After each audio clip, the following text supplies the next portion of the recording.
Nisi Mayale, Nisi Mayale, Nisi Mayale, Nisi Mayale. Alléluia, Alléluia, Alléluia. Mes chères sœurs, mes chers frères, mes chers amis en Christ,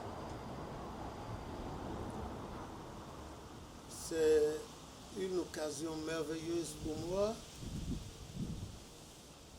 de rendre grâce à l'Éternel à travers cette vidéo. Après le fameux moment que vous savez mortel pour le monde entier, mais par la grâce de Jésus, nous vivons encore pécheurs parmi les pécheurs, purifiés, sanctifiés déjà par le sang de Jésus-Christ avant notre naissance, car le Christ a crucifié sur le bois avec lui nos péchés, et à la résurrection, son Père, par sa droite puissante, nous a ressuscités avec lui en nous adoptant et en faisant de nous des fils co-héritiers du trône. Que son nom soit béni. Et je voudrais bien répondre à la multitude de questions, des centaines et des centaines de questions qui me parviennent à travers le monde, écrites ou sur téléphone. Malheureusement, je ne parle pas au téléphone sur interdiction. C'est un interdit médical strict que je respecte pour ma santé.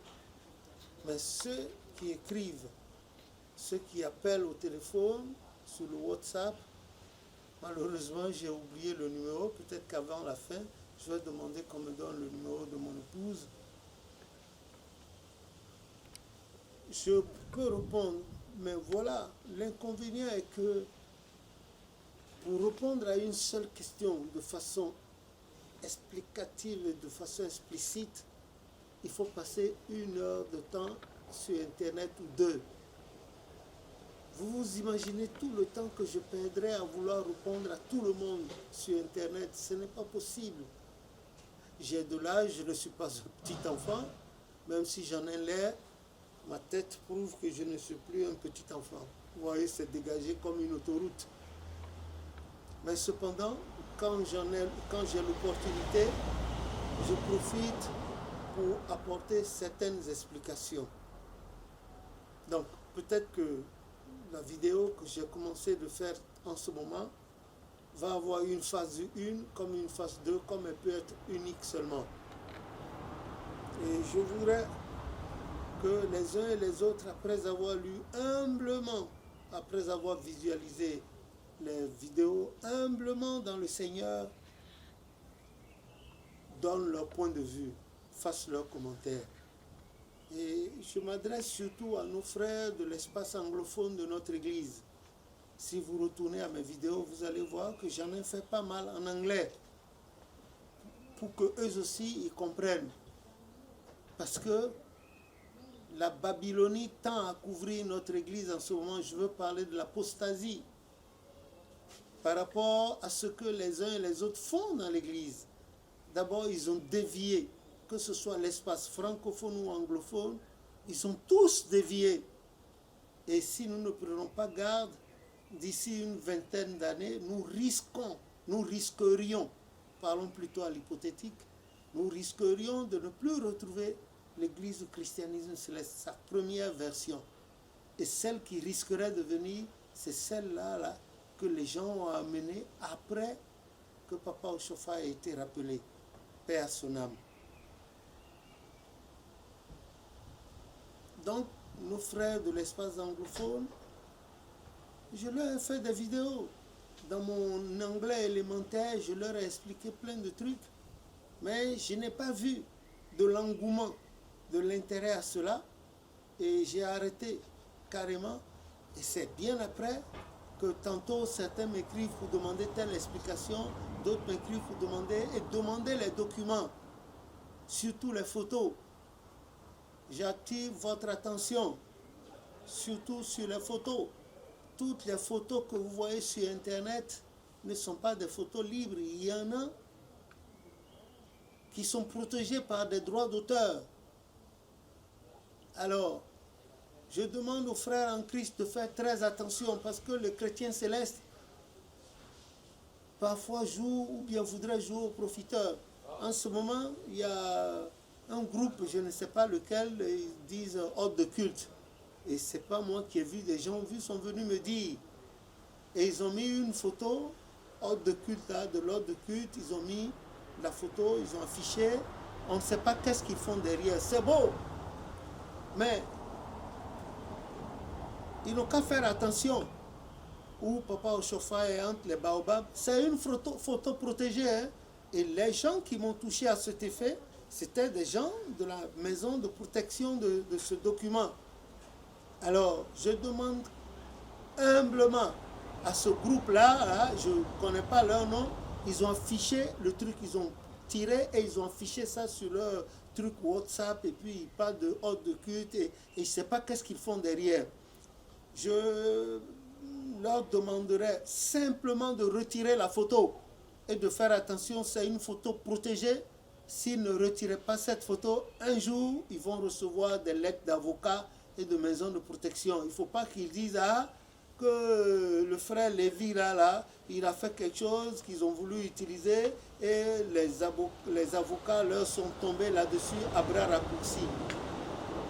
L'Éternel, notre Dieu, est témoin qu'à aucun moment, je n'ai jamais voulu envoyer assigner un frère à nous, que je le connaisse ou non, ou une soeur à nous, que je le connaisse à nous ou non, pour une histoire de photo ou bien de plagiat. Ceux qui font n'ont qu'à arrêter tous les documents qu'ils voient de ma part sur Internet ou Facebook ou bien les photos, ce sont pour la plupart des photos protégées. Et je vais vous dire ceci. Il y en a même qui ont fait un truc dit 150 photos de Papa Ochofa. Il y a des photos là-dedans, je vois, je ris. Ce que nos frères ignorent, c'est qu'au départ de l'Église, la photographie n'était pas si développée en Afrique, notamment de l'Ouest. Et la plupart du temps, c'était l'époque coloniale. C'était les colons du temps qui avaient les plus vieilles photos de l'Église. Et au cours des recherches, d'abord dans l'archive familiale Yansounou et Ochofa, et pendant les recherches, nous sommes arrivés au CNRS par la grâce de Jésus, grâce à un couple. Nous avons été bien reçus par le directeur qui a permis à mon épouse d'ouvrir, on lui a donné accès à la bibliothèque de ce directeur du CNRS et on nous a donné plein de photos avec autorisation de publication. Mais si on nous a dit de publier alors que l'Église n'a pas ces documents, pourquoi alors vouloir copier et puis plaquer sans autorisation? Voulez-vous vous faire arrêter, attaquer en justice? Vous avez entendu parler du CNRS. Faites donc attention, frères chrétiens, même si vous avez des sites, écrivez, demandez si on peut vous donner une autorisation, on vous fera l'autorisation de façon écrite pour vous protéger. Vous ne faites pas ça. Dès que vous voyez les photos, vous jetez là-dessus, vous affichez, et vous affichez. C'est dangereux pour vous. C'est dangereux. Mais attention, moi jusqu'ici, j'ai protégé plein de personnes. Mais un jour, ces maisons de droit là vont vous attaquer, je n'interviendrai pas. Ça, soyez certains. Ceux qui ont déjà trouvé certaines photos là, ce n'est pas des photos. Bien sûr, ça concerne l'Église, mais les photos à l'origine n'appartiennent pas à l'Église. C'est à moi que le CNRS, le directeur du CNRS a donné une autorisation écrite pour les publier, pour les documents que le Seigneur me permettait d'écrire. Alors je vous prie, humblement au nom de Jésus, retirez toutes ces photos, surtout là où ils ont pris la page de l'ordre de culte 1984-85, ils ont fiché ça sur un groupe là, ils parlent de ordre de culte, tout ça là. Je vous ai averti, hein, laissez-vous avertir, c'est mieux. Sinon, les gens vont vous tomber là-dessus à bras raccourcis. Et si vous m'appelez, je vais vous dire que je ne vous connais pas. Hein. On va vous traiter d'imposteur. Que le nom de l'Éternel soit béni. Nous ne sommes pas là pour nous faire juger par les gens du dehors ou pour livrer nos frères, mais que nos frères prennent l'habitude d'être corrects. Les livres sont là, vous achetez des téléphones de 200 000, plus que ça, même plus cher, et vous êtes incapable d'acheter un livre, peut-être à 25 ou 30 000, un livre concernant l'histoire de l'Église dont vous estimez un élément. Je ne vous comprends pas, c'est un peu triste quand même. C'est un peu triste. Que le nom de l'Éternel soit béni. Bon, je vais répondre à une question qui est revenue souvent. On parle de la sanctification. Surtout le côté des femmes, leur menstrue.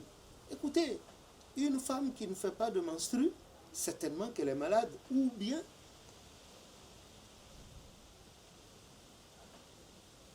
elle a pris de l'âge et elle est ménopausée. Même malgré ça, il y a des femmes qui ont pris de l'âge ménopausées et subitement les menstrues reviennent après 5 ans, 10 ans. Des femmes qui ont 60 ans, 65 ans et qui font des menstrues, et voilà, même jusqu'à 70 ans. On en a connu à 72 ans qui ont fait des menstrues. Regardez cette femme-là. À 68 ans, elle vient d'avoir des jumeaux. 68 ans, elle vient d'avoir des jumeaux. Comment vous expliquez ça? Après avoir passé 46 ans de sa vie de ménage, c'est à 68 ans qu'elle a eu des jumeaux. Comment vous expliquez? Dieu, il est au ciel. Selon le psaume 115, verset 3, il fait tout ce qu'il veut. Il fait, personne ne peut le commander. La science ne commande pas Dieu, il est la source de toute science. Et la bonne science, c'est lui qui l'a. Je vous prierai de lire le livre de Proverbes, chapitre 9, versets 10 et 11. Il dit que la crainte de Dieu, c'est le commencement de la sagesse, et la science des saints, c'est l'intelligence. Voilà, c'est par la sagesse, l'intelligence et la puissance que l'Éternel Dieu a créé les cieux et la terre, etc., etc., dont nous, qui sommes des créatures merveilleuses, vous et moi. Une femme qui ne fait pas correctement ses menstrues en état de faire ses menstrues, qui ne les fait pas bien, ça veut dire qu'elle est malade. Il y a un dérèglement quelque part, il faut retourner voir le gynécologue ou la gynécologue, ou bien les cultes de mercredi à l'église, les cultes de mercredi matin qu'on appelle cultes de miséricorde. Il faut que ces gens de femmes aillent faire les expositions. L'Éternel est merveilleux, il est un Dieu débonnaire, il va déclencher les menstrues de ces femmes qui sont devenues ménopausées précocement. Des fois, c'est de façon héréditaire, des fois aussi, ça peut être un envoûtement, des fois, ça peut être une maladie, etc. Mais à Dieu, rien n'est impossible, comme disait la Vierge Marie, notre bonne mère du ciel. Béni soit l'Éternel à jamais. Donc, une femme, comme il a été dit dans Lévitique 14, 15, à partir du verset 19, a dit, quand la femme sera impure, c'est-à-dire quand elle va faire ses menstrues, le 7e jour, elle doit laver le linge auquel elle a touché. Cela revient à dire que quand elle va sentir ses menstrues venir, chez certaines femmes, ça vient subitement sans avertir. Chez d'autres, elles ont les signes avant-coureurs, on dit signes précurseurs, elles ont des signes précurseurs. Certains ont la démangeaison au niveau des mamelons, le bout de leur sein, d'autres c'est au bas-ventre, d'autres elles ont des migraines, d'autres elles ont mal aux cuisses ou bien à la hanche. Donc elles savent que dans peu de temps après, les menstrues viendraient. Eh bien, selon l'Église du christianisme céleste, moi, personnellement, comme j'ai vu mes mamans faire ainsi que mes soeurs, je conseillerais à nos soeurs chrétiennes célestes, pourquoi pas d'ailleurs, puisque c'est le même Dieu. Quand elles vont avoir ces signes avant-coureurs des futurs menstrues, eh bien, elles mettent ce qu'elles vont utiliser pendant une semaine, le linge qu'elles vont utiliser pendant elles mettent de côté et elles protègent les autres. Je leur conseille cela parce que il est dit dans ce même passage de Lévitique que le 7e jour, elle va laver le linge auquel elle aura touché pendant qu'elle sera menstruée. Si elle touche à tout le linge et qu'elle veut se conformer à ce que le Seigneur demande, eh bien, elle sera obligée de laver tout le linge de sa maison. Or, ce n'est pas possible. Elle ne peut pas avoir du temps pour se faire. Donc, elle protège et ce qu'elle a mis de côté, c'est ce qu'elle va utiliser pour les 7 jours-là, que dureront les menstrues. Le 7e jour, elle lavera son linge et le 8e jour, elle va se présenter pour sa sanctification sur une paroisse, ou bien si son mari est devancier, pour qu'on lui fasse de l'eau. Ensuite, elle se lave, l'eau parfumée suffisamment, une bougie, un pain de savon, de l'éponge, elle se lave, et puis elle change sa tenue. Allez, elle peut entrer dans sa chambre de prière, commencer à toucher à ses objets sacrés. Que le nom de l'Éternel soit béni. Elle le fait. C'est cela. Maintenant, si vous êtes seul avec elle, si par exemple elle saigne plus que d'ordinaire, elle va compter encore 2 jours là-dessus, comme a dit le passage de Lévitique là, elle compte encore 2 jours supplémentaires là-dessus, au bout desquels, si elle n'a plus ses menstrues, les menstrues ont complètement cessé, alors elle lave son linge, le linge auquel elle avait touché, hein, et puis maintenant, le lendemain, c'est-à-dire le jour suivant, elle va se faire sanctifier sur une paroisse. Il est important de le faire. Maintenant, il y a des femmes qui sont seules, célibataires. Si elles ne peuvent pas se rendre à la paroisse, eh bien, la dernière fois, après leur menstru, elles peuvent acheter un grand flacon de parfum qu'elles remettent au chargé, au responsable de la paroisse, qui leur fait une prière là-dessus, et puis elles repartent avec. Quand elles auront fait leur menstru à la maison, certainement qu'il va y avoir un petit garçon. Maintenant, s'il n'y a pas de petit garçon, avant que le menstru n'arrive, elle fait déjà, elle met le parfum un peu à côté dans un autre flacon, ou bien de l'eau bien parfumée, elle met un peu de côté pour ces temps-là.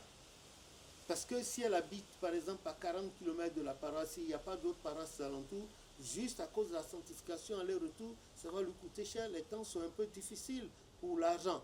Donc, voilà ce qu'elles font. Ou bien si la paroisse n'est pas loin, allez, elles vont se faire sanctifier là-bas. Que le nom de l'Éternel soit béni. Et une femme en menstru n'est pas souillée. Hein? Une femme en menstru, c'est un état passager, un état d'impureté. Bon, des fois nous entendons nos frères de certaines congrégations dire que le Christ est arrivé, que tout ça, ça a été aboli. Je dis non, c'est une mécompréhension, une incompréhension des Saintes Écritures. Le Christ n'est pas venu abolir les choses comme eux ils le disent. Regardez la preuve.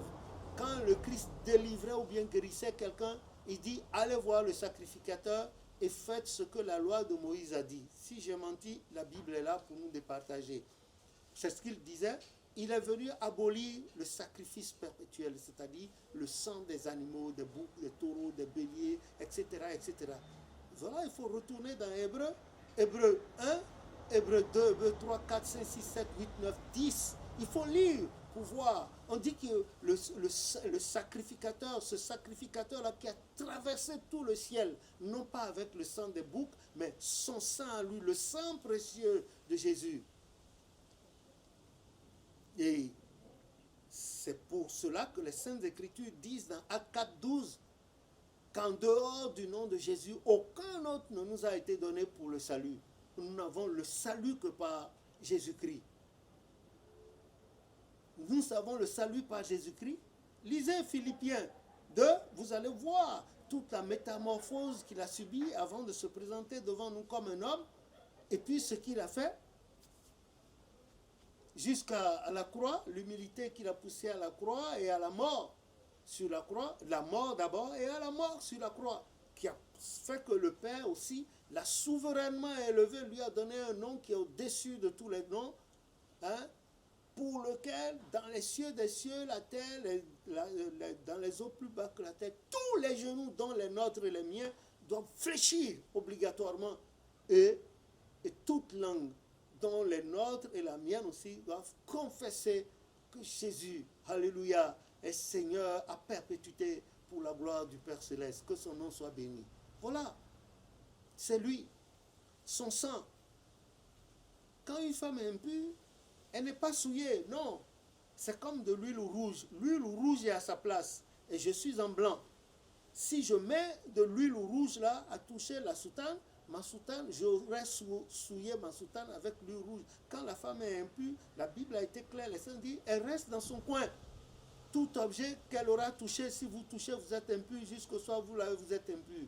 Maintenant, si tu ne veux pas être impur, alors que tu es averti, qu'elle reste là, tu parles avec elle, tu changes, sauf si toi aussi tu veux te mettre dans le même état qu'elle, eh bien tu la touches, tu fais. Mais il n'y a pas de rapport sexuel. Et le 7e jour, comme elle, tu laves ton linge. Le 8e jour, vous allez vous faire sanctifier. Il y a une autre erreur que les nôtres font également. Plein de devanciers l'ont faite jusque-là et qui m'ont interrogé. Et heureusement pour eux, c'est interdit de toucher à une femme, de coucher avec une femme, même si c'est votre propre femme. Si elle est en menstrue, vous ne couchez pas avec elle, vous ne faites pas l'amour avec elle, vous ne la connaissez pas.